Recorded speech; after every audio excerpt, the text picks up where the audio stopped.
Okay बच्चों, पिछले lecture में हम लोगों ने बात किया था कार्बन की नॉर्मल बॉन्डिंग में। नॉर्मल बॉन्डिंग में कार्बन क्या होता है? टेट्रावैलेंट। लेकिन कार्बन की कुछ ऐसी स्पीशीज भी हैं जहां पे कार्बन ट्राईवैलेंट भी हो सकता है, डाईवैलेंट भी हो सकता है। एंड इवन कुछ एक्सेप्शनल स्पीशीज नोन है जिसमें कार्बन पेंटावैलेंट भी हो सकता है। तो carbon as a trivalent, but ध्यान रखना बच्चों, carbon other than tetravalency state, यानी कार्बन अगर ट्राईवैलेंट है, बाईवैलेंट है या पेंटावैलेंट है, तो ऐसे सिस्टम या ऐसी स्पीसी जिसमें कार्बन इन बॉन्डिंग स्टेट में होगा वो स्टेबल नहीं होंगे। वो बहुत ही अनस्टेबल स्पीसीज होंगी, वेरी शॉर्ट लिव्ड स्पीसीज होंगी, और उनका एग्जिस्टेंस जो है रिएक्शन के बीच में बहुत ही कम समय के लिए होगा। तो जैसे मान लेते हैं कि कार्बन ट्राईवेलेंट स्टेट में अगर हम लोग लेते हैं, जैसे मान लेते हैं कि एक स्पीसीज इस तरीके से ये है, ये भी ट्राईवेलेंट है कार्बन। यहां पर एक स्पीसीज हम लोग इसमें पॉजिटिव चार्ज लगा सकते हैं, राइट। ये भी ट्राईवेलेंट है, और कार्बन के ऊपर नेगेटिव चार्ज भी आ सकता है। ठीक है, यहाँ पे 2 इलेक्ट्रॉन। तो देखा जाए तो इसमें सब में कार्बन ट्राईवेलेंट है, 3 बॉन्ड बना रहा है, राइट। ओके, यहां पर देखा जाए तो कितने इलेक्ट्रॉन्स टोटल हो गए कार्बन के वैलेंस शेल में? 7 इलेक्ट्रॉन्स। यहां पर देखा जाए तो कितने इलेक्ट्रॉन्स? 6 इलेक्ट्रॉन। और यहां पर देखा जाए तो कितने इलेक्ट्रॉन? 8 इलेक्ट्रॉन। तो कुल मिलाकर के कार्बन की डिफरेंट ट्राईवैलेंट स्पीसीज हम लोग के सामने है।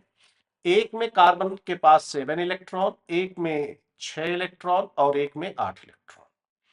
ठीक है, ये स्पीसीज कैसी होगी? Paramagnetic single electron. तो ये अनपेड इलेक्ट्रॉन होगा, तो ये क्या हो जाएगा? पैरामैग्नेटिक हो जाएगा। पैरामैग्नेटिक। यहां पर देखा जाए तो 6 इलेक्ट्रॉन्स ऑल आर पेयर्ड, तो ये क्या हो जाएगा? डायामैग्नेटिक। डायामैग्नेटिक। ये भी 8 इलेक्ट्रॉन सभी के सभी पेयर्ड होंगे, तो ये भी क्या होगा? डायामैग्नेटिक।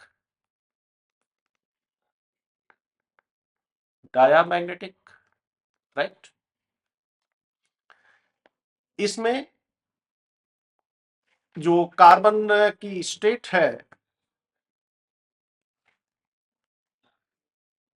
वो, ये तीनों के तीनों क्या होंगे? शॉर्ट लिव्ड, बहुत ही कम समय के लिए रिएक्शन में एग्जिस्ट करेंगे, और इन सब को हम लोग क्या कहेंगे? Collectively reaction intermediate. क्या कहेंगे? Reaction intermediate. यानी ये रिएक्शन के बीच में क्या होगा? क्या होंगे? फॉर्म होंगे और अगले इंस्टेंट पे डिसअपियर हो जाएंगे। यानी इनके डिसअपियरेंस का जो रेट है वो क्या होगा? इनके फॉर्मेशन के रेट से बहुत ज्यादा होगा। तो ये बहुत ही शॉर्ट लिव्ड स्पीसीज होंगी। ठीक है, ये कैसी? पैरामैग्नेटिक है और इसके ऊपर किसी भी तरीके का चार्ज नहीं है, तो इसको हम लोग क्या कहेंगे? न्यूट्रल। ये कैसा होगा? Positively charged. दिख ही रहा है, ये कैसा है? Negatively charged. ठीक है, इसको हम लोग कहते हैं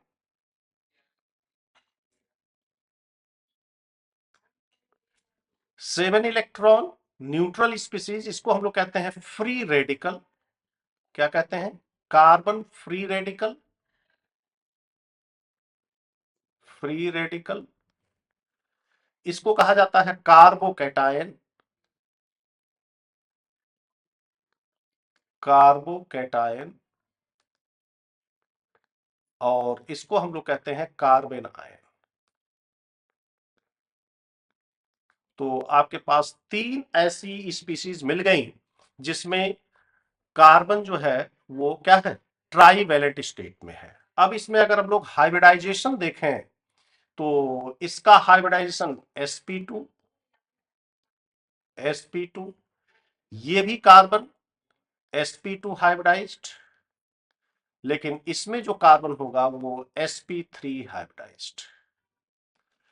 और हम सबको पता है कि अगर कार्बन sp2 हाइब्रिडाइज्ड है तो वो प्लैनर होगा, sp3 है विद वन लोन पेयर तो ये पिरामिडल होगा। तो इनका शेप कैसा हो जाएगा? इसका शेप प्लैनर, इसका शेप प्लैनर, और इसका पिरामिडल, पिरामिडल, राइट। तो ये तीनों स्पीशीज की बॉन्डिंग इस तरीके से होगी जिसमें कार्बन क्या है? ट्राइवेलेंट है। कुछ एक्सेप्शंस मिलेंगे इसके जैसे, क्योंकि एक्सेप्शंस को भी हम लोग साथ साथ डिस्कस करते रहेंगे तो अच्छा रहेगा आगे के लिए। तो कुछ एक्सेप्शंस जैसे मान लेते हैं कि CF3 फ्री रेडिकल है, तो CF3 में कार्बन क्या होगा? sp3 हाइब्रिडाइज्ड हो जाएगा। सिमिलरली इसमें जब कार्बन के ऊपर नेगेटिव होगा, और मान लेते हैं कि ये कार्बन नेगेटिव क्या है?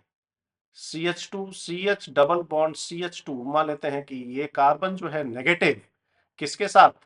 डबल बॉन्ड के साथ कॉन्जुगेशन में है, तो ऐसी सिचुएशन में ये sp2 हाइब्रिडाइज्ड हो जाएगा।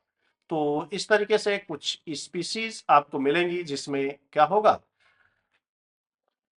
नॉर्मल जो हाइब्रिडाइजेशन स्टेट है उसका वायलेशन हो सकता है, लाइक CF3 फ्री रेडिकल क्या होगा? sp3 hybridise. तो ये दो एक्सेप्शनल स्पीशीज है, इन दोनों सिचुएशन में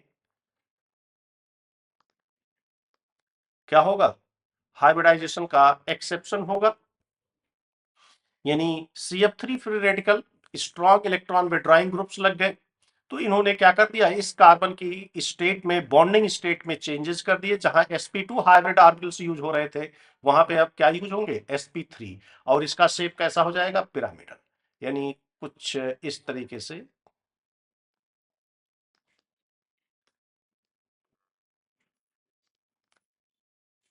इस तरीके से पिरामिडल शेप हो जाएगा। और ये जहां पिरामिडल शेप था वो डबल बॉन्ड के साथ कॉन्जुगेशन में आने के कारण क्या हो जाएगा? ये प्लैनर हो जाएगा। तो बेसिकली यहां पर इसकी हाइब्रिडाइजेशन क्यों चेंज हो रही है? That is due to the conjugation with the pi bond. और यहां पर हाइब्रिडाइजेशन क्यों चेंज हो रही है बच्चों? Due to the electron withdrawing group fluorine. तो ओके बच्चों, कार्बन ट्राइवेलेंट के साथ साथ बाइवेलेंट भी हो सकता है, जैसे ये species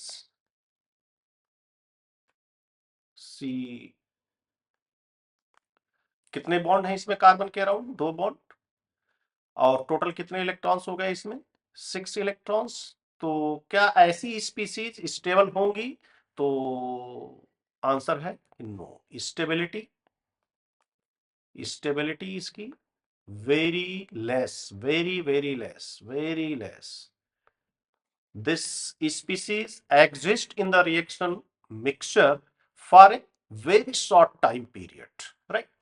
But it is known and already identified.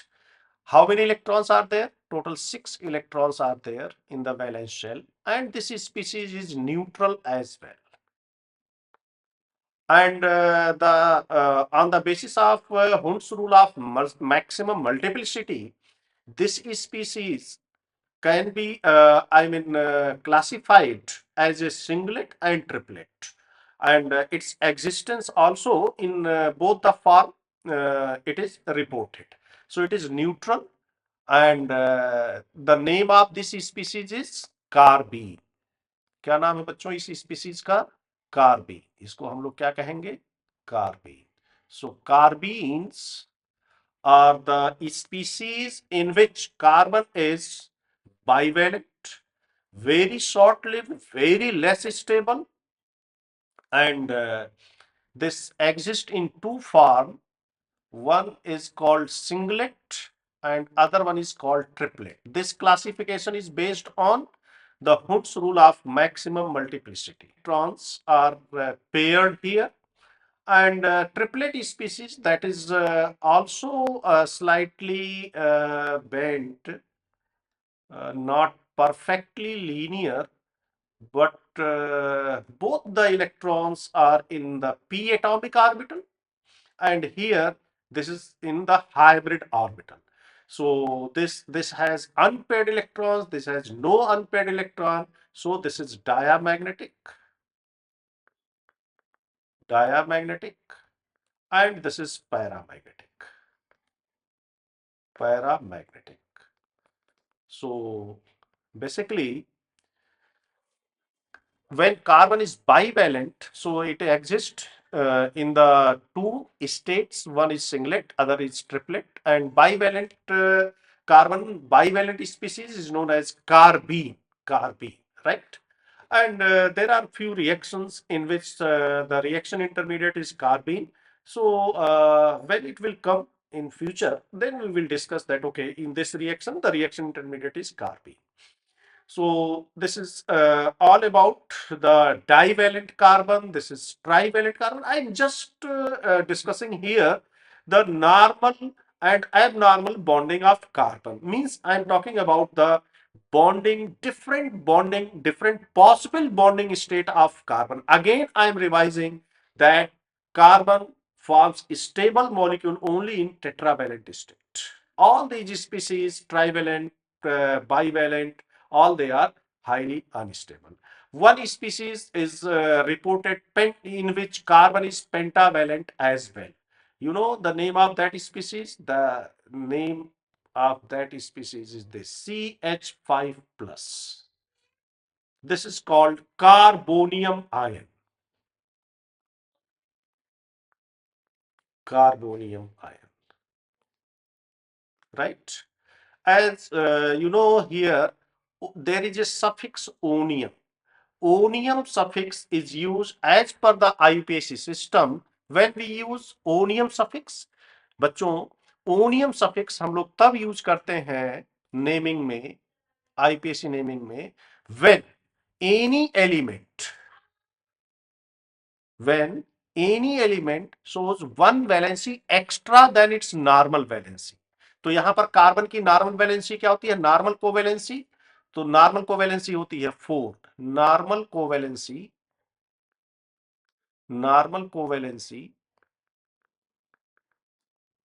Of carbon 4. यहां पर कोवैलेंसी कितनी है कार्बन की? 5 बॉन्ड कार्बन बना रहा है.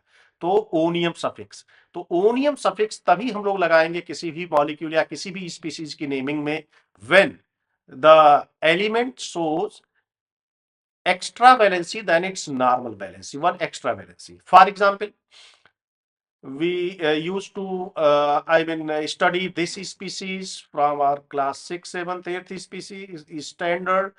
This is ammonium. In this species, nitrogen covalency, normal covalency is 3, and here nitrogen is tetravalent, so this is called ammonium. So again, in ammonium there is a suffix onium, right? So nitrogen normal covalence is 3, here it is showing 4, so we should use the onium suffix. Similarly, here also carbonium, onium suffix is there, so carbon is here pentavalent. So whenever, यानी जब भी कोई भी element अपनी normal covalency से एक extra valency show कर रहा होगा किसी भी स्पीसीज में, तो वहां पर as per the IPC system हम लोग क्या यूज करेंगे? ओनियम सफिक्स यूज करेंगे. Hydronium, hedonium, carbonium, ammonium, like that. So well, तो बच्चों ये CH5 carbonium ion, this is very unstable and very short lived species, right? CH5 plus. इसकी bonding कैसी होगी? इसमें हाइब्रिडाइजेशन क्या होगा? तो इसमें हाइब्रिडाइजेशन होगा, कार्बन sp2 हाइब्रिडाइज्ड होगा. बहुत ही अनयूजुअल बॉन्डिंग है बच्चों इसमें. जैसे कि आप देख सकते हैं, ये 3 तो हाइब्रिड ऑर्बिटल से बॉन्ड बनेंगे, 3 कार्बन हाइड्रोजन बॉन्ड्स, और 2 carbon hydrogen bond p atomic orbital से ओवरलैप करके एक लोब से एक दूसरे लोब से हाइड्रोजन ओवरलैप करेंगे इस तरीके से, पॉजिटिव चार्ज, राइट? तो यहां पर देखा जाए तो कार्बन जो है वो क्या रहेगा? sp2 hybridized, very unusual bonding. So this is the real carbonium ion. ठीक है। तो बच्चों हम लोगों ने देखा कार्बन का bivalent, trivalent and pentavalent state, normal bonding state, carbon tetravalent. अब हम लोग सिमिलरली देखेंगे बच्चों ऑक्सीजन के बारे में। तो ऑक्सीजन ये भी एक एलिमेंट जो ऑर्गेनिक कंपाउंड्स में काफी आपको मिलेगा।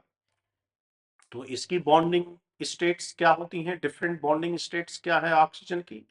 Normal electronic configuration 1s2 2s2 2px2 2py1 2pz1 2 to 4 to 6 7 8 total 8 electrons, और यही इसका ग्राउंड स्टेट इलेक्ट्रॉनिक कॉन्फ़िगरेशन है। एनर्जी के ऑर्डर में मैंने लिखा है इसको,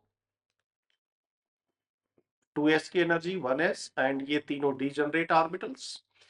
अब देखिए बच्चों ऑक्सीजन की जो डिफरेंट बॉन्डिंग स्टेट्स हैं ऑर्गेनिक कंपाउंड्स में वो क्या क्या हो सकती हैं।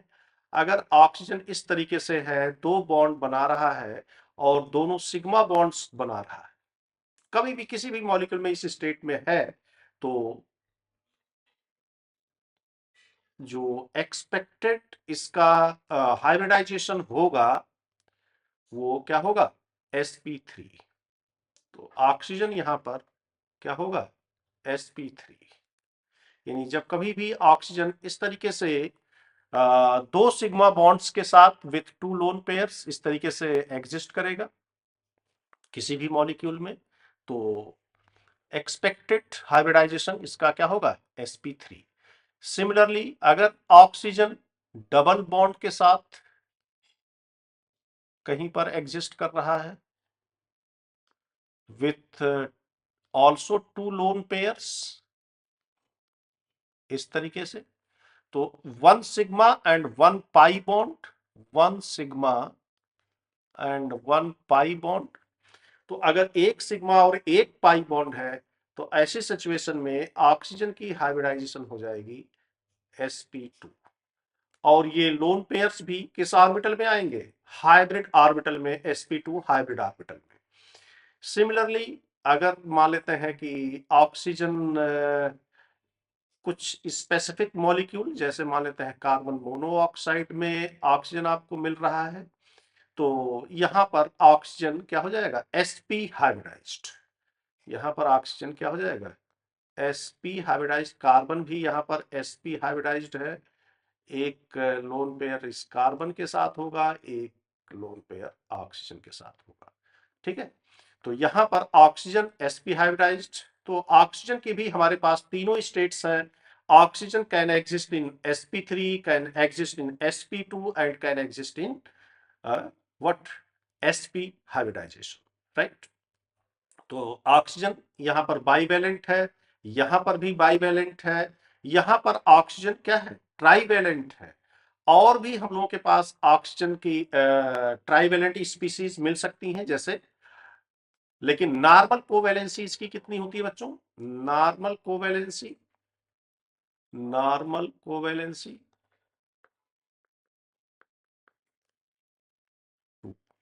राइट। तो और भी इसकी बॉन्डिंग स्टेट्स हम लोगों को मिल सकती हैं ट्राईवैलेंट। ट्राईवैलेंट आएगा तो एक चार्ज के साथ आएगा इस तरीके से, इसके ऊपर एक पॉजिटिव चार्ज आ जाएगा, और ये क्या हो जाएगा, sp3 हाइब्रिडाइज्ड, राइट।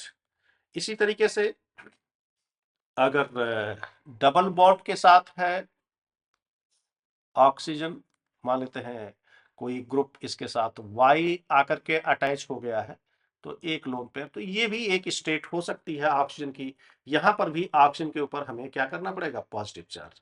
तो कहने का मतलब ये है कि ऑक्सीजन ट्राईवैलेंट स्टेट में भी एग्जिस्ट करेगा लेकिन विथ पॉजिटिव चार्ज, और ट्राईवैलेंट स्टेट में जब भी ऑक्सीजन आएगा तो उसके ऊपर एक पॉजिटिव चार्ज आपको लगाना पड़ेगा। ठीक है, सिमिलरली ऑक्सीजन की और भी कुछ बॉन्डिंग स्टेट्स हम लोगों को मिल सकती हैं, और भी स्पीसीज नोन है ऑक्सीजन की। जैसे मान लेते हैं कि इस तरीके की स्पीसीज है HO O एंड ये न्यूट्रल स्पीशीज है क्योंकि बहुत सारे रिएक्शंस आपको मिलेंगे ऑर्गेनिक के।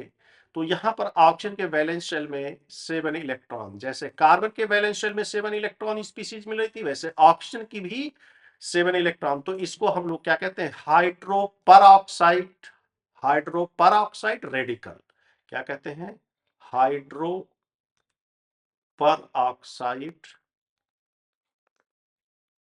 रेडिकल,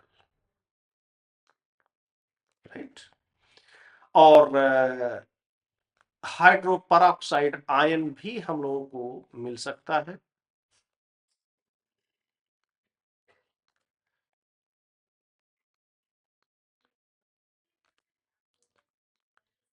तो अगर हम लोग काउंट करें तो यहाँ पर 2 2 4 2 6 2 8 8 इलेक्ट्रॉन है वैलेंस शेल में, इसके 8 है। तो ये 8 electron species in the valence shell. ये क्या है, हाइड्रोपरऑक्साइड आयन, ये 7 इलेक्ट्रॉन स्पीशीज। तो this is called hydroperoxide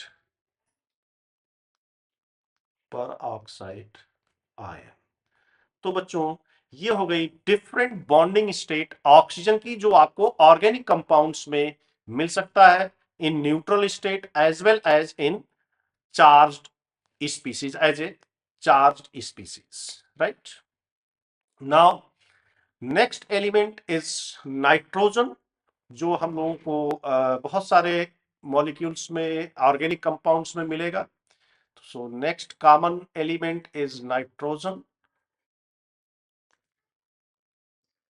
nitrogen, इसका इलेक्ट्रॉनिक कॉन्फ़िगरेशन क्या होगा बच्चों, 1s2 2s2 2px1 2py1 2pz1, ठीक है। ये डीजनरेट ऑर्बिटल्स। एंड ये भी नाइट्रोजन जो है sp3 sp2 sp तीनों स्टेट्स में एग्जिस्ट कर सकता है, right. Nitrogen also can exist in all three states.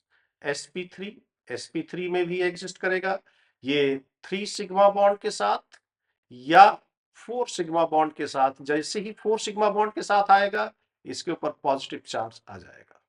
So 4 sigma bond with positive charge, 3 sigma bond with neutral. Similarly sp2 state में भी ये आ सकता है, लेकिन क्या होगा, 2 सिग्मा और 1 पाई बॉन्ड के साथ होगा, या 3 सिग्मा बॉन्ड, 3 सिग्मा एंड 1 पाई। तो ऐसी सिचुएशन में positive charge. Similarly nitrogen can also exist in sp hybridization with 1 sigma and 2 pi bonds in neutral state, or 2 sigma 2 pi with positive charge, right. So this is the neutral state, neutral, and this is charged.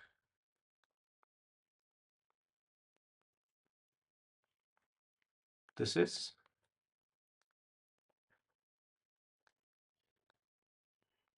charged, right.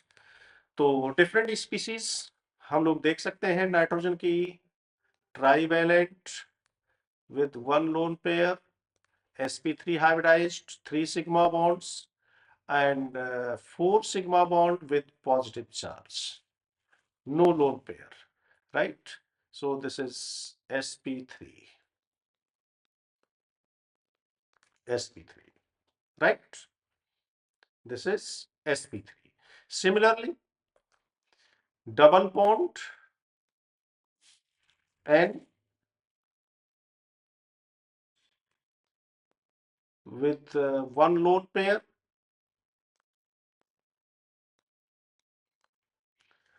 and so how many sigma, 2 sigma 1 pi. Similarly,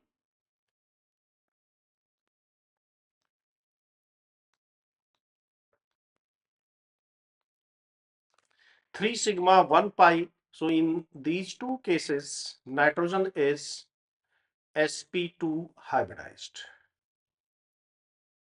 This is neutral, and this is positively charged, right? So this is sp2. Similarly, if nitrogen is present in this state, triple bond N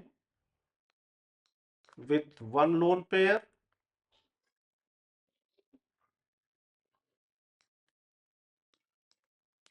or nitrogen may be present in this state with positive charge. In these two states, nitrogen is sp hybridized. sp hybridized, right? So this the different state of nitrogen, different bonding state, different hybridization, and accordingly different geometry as well, right? Nitrogen may also exist as a reaction intermediate, bivalent, right? Nitrogen also. So this is again exceptional case where nitrogen exists as a bivalent, and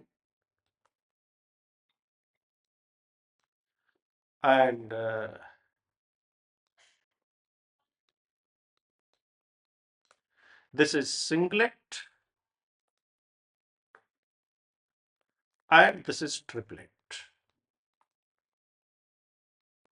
So these species are termed as a nitrene, right? 6 electrons neutral, right? 6 electrons neutral. So this is diamagnetic, and this is paramagnetic. Diamagnetic, and this is paramagnetic, right? So these are the reaction intermediates, but one bonding state exists here, that nitrogen can have two bonds only, means bivalent nitrogen. But these are reaction intermediates, and their existence time is very, very small, right? Now, after this normal discussion, now I am going to give you some exceptional species in which the hybridization what you expected, that is not the actual hybridization, right? So now I am listing here some exceptions.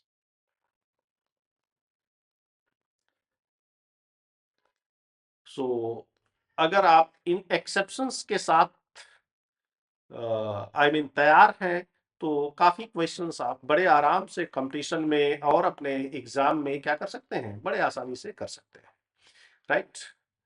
C system, यहां पर मैं ले रहा हूं system,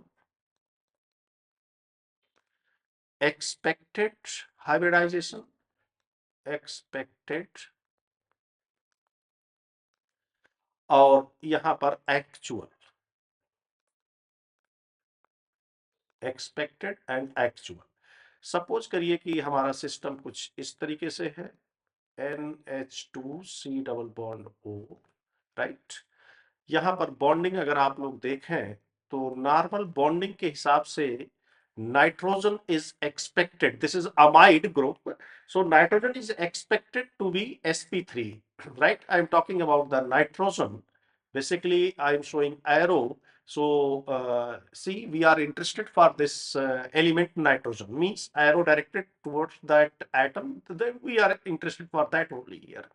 So the expected hybridization is here sp3, because you know this nitrogen is trivalent here, and three bonds are there, neutral species, and all three are sigma bond with one lone pair. So if you can check from here this species, so nitrogen is expected to be sp3, but the actual is sp2. Actual is sp2. So this is exceptional species. What is the cause for this? Basically the cause is the presence of this pi bond here adjacent to this lone pair. So this nitrogen makes the resonance or delocalization with this pi framework system. That's why it changes its hybridization from sp3 to sp2, right? So this is amide. So in amide group, the nitrogen of this amide group is what? Actually sp2 hybridized, but it is expected to be sp3. Now, the next system I'm taking here like this,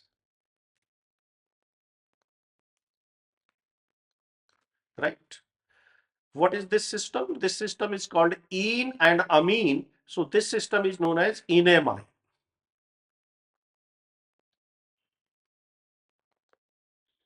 Enamine. So here, if we talk about this hybridization of this nitrogen, so the expected hybridization of this nitrogen is sp3, but the actual is sp2. The reason is same, that this lone pair is in conjugation with this pi bond. So this shows the exceptional behavior here, right? Similarly, if we consider this system,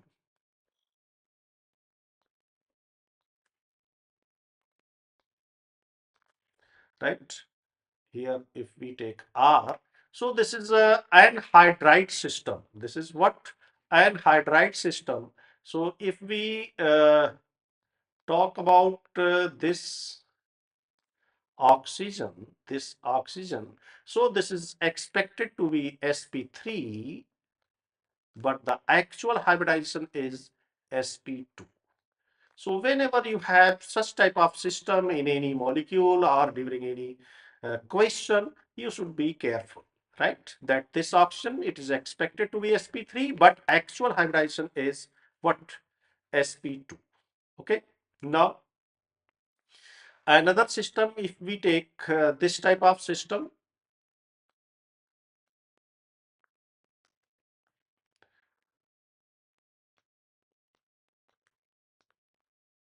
so if we consider this oxygen,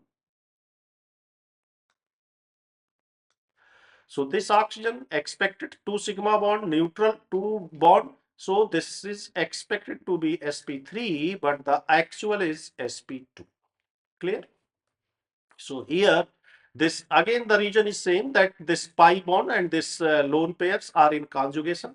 So this is the uh, change in hybridization. Now, another system, if we take,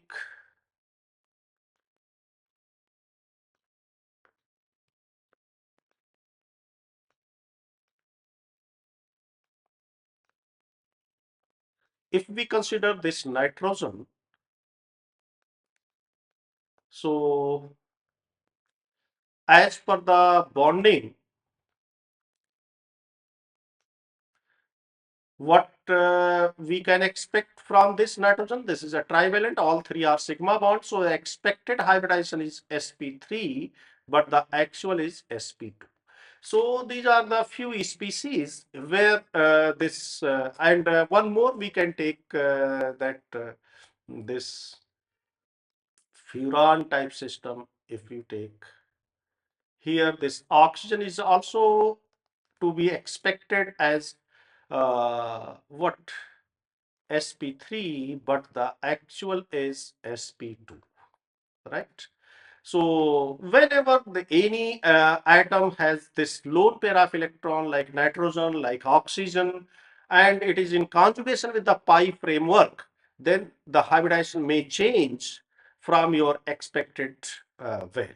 Positive charge, it is on here.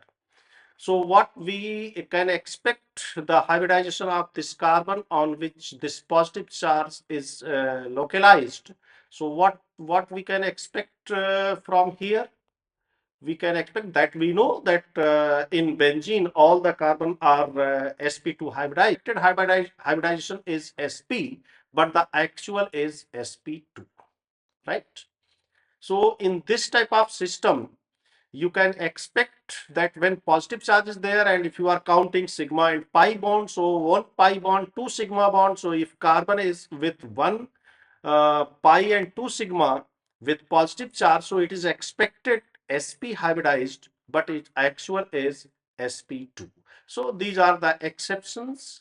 So be careful whenever you are getting this any of such species or similar some other species, similar species. You should be extra careful to assess the geometry and hybridization of the species.